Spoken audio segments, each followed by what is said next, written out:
Buenas tardes, mi nombre es Andrés Herrera. Voy a hablar acerca del moldeo por colada o slip casting de procesos de manufactura 2. ¿Qué es el moldeo por colada? Este es un método de conformación de polvos cerámicos en donde una suspensión líquida llamada barbotina se vierte en un molde poroso que extrae líquido, dejando una capa de material cerámico sólido en las paredes. ¿Por qué es importante este proceso de moldeo? Porque permite fabricar geometrías tridimensionales complejas, paredes delgadas y piezas huecas que serían imposibles o demasiado costosas de lograr mediante extrusión, prensado o maquinado tradicional. Este método de fabricación es el puente entre el diseño fluido y la rigidez cerámica. Acá en pantalla vemos una animación de lo que es el proceso.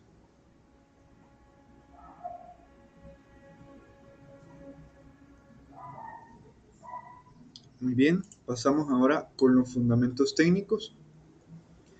Tenemos la barbotina o slip, que a simple vista parecería lodo, pero no es así, sino que es una suspensión coloidal finamente controlada compuesta por polvo cerámico, ya sea arcilla, alúmina o sílice, un solvente que generalmente es agua y aditivos, como el silicato de sodio, que reducen la viscosidad sin necesidad de añadir exceso de agua.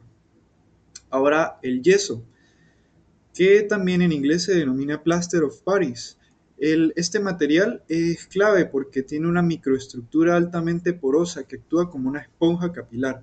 Su función no es solamente dar forma, sino generar la fuerza de succión que extrae el agua de la barbotina.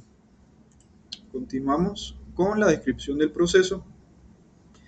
Vemos aquí el orden de las operaciones y este orden es estricto, ya que el control del espesor depende enteramente de los tiempos de residencia. Tenemos primero el ensamblaje, que las mitades del molde de yeso se limpian con aire comprimido, se unen y se aseguran, generalmente con bandas o prensas para evitar fugas hidrostáticas.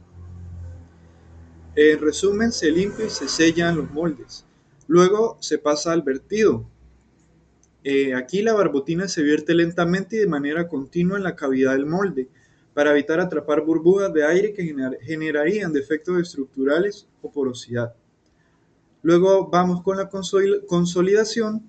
Es que el yeso en esta parte del proceso comienza a absorber el agua por capilaridad.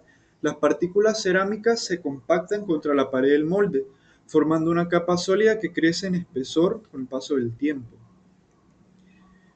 Y por último tenemos el drenado para piezas huecas, que es que una vez que la pared alcanza el espesor de diseño, se invierte el molde para drenar el exceso de barbotina líquida del centro. Hay algunos tipos de coladas que esto no se drena, sino que se deja solidificar por completo. Luego de realizados estos procesos, se seca parcialmente la pieza en el molde y luego se desmoldea. Ahora pasamos con las variables de control. Empezamos con la reología. Aquí es que si la barbotina tiene muy alta viscosidad, no llenará los detalles del molde. Y si es muy líquida, la pared tardará demasiado en formarse.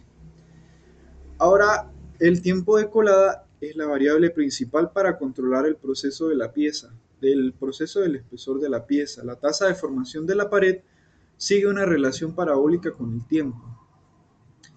Luego el estado del molde. ¿Esto qué significa? Que un molde saturado de agua pierde su fuerza capilar.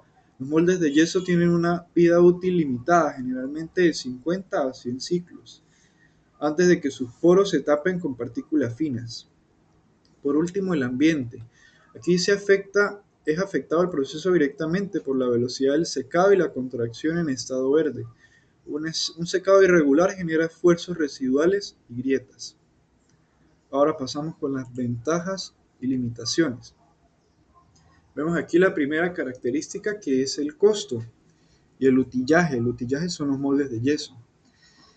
La ventaja de esto es que los moldes de yeso son muy económicos en comparación con los moldes de inyección metálica o las matrices. Y la limitación que tiene esto es que estos moldes tienen alta tasa de descarte si no se controlan bien las variables de secado. Luego tenemos la capacidad geométrica como otra característica, y es que este tipo de proceso de moldeo es excelente para piezas huecas, complejas, asimétricas y de gran tamaño. La limitación que tiene esto son las tolerancias dimensionales bajas debido a la alta contracción durante el secado y el horneado de hasta el 20%. Luego vamos con otra característica que es la producción, que requiere muy baja presión para el proceso. Y la limitación de esto es que el ciclo es lento, desde algunos minutos hasta horas por pieza. Esto no es ideal para producción en masa de alta velocidad. Por último, pasamos a las aplicaciones reales en la vida cotidiana o en la industria. Vemos la primera, que sería la industria sanitaria. Este método de moldeo es el método estándar para fabricar inodoros, lavamanos y bidés. Estas piezas requieren geometrías internas huecas para el paso del agua que son imposibles de lograr con prensado. Allí en la pantalla se ve la imagen de las piezas.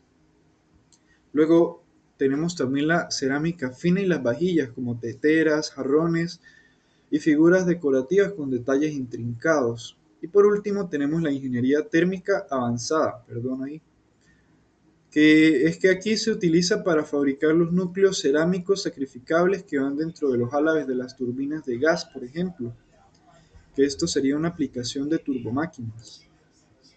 Estos núcleos forman los canales de refrigeración interna del álabe y luego se disuelven químicamente. Allí en la pantalla se observa una imagen. Y pues eso sería todo. Muchas gracias.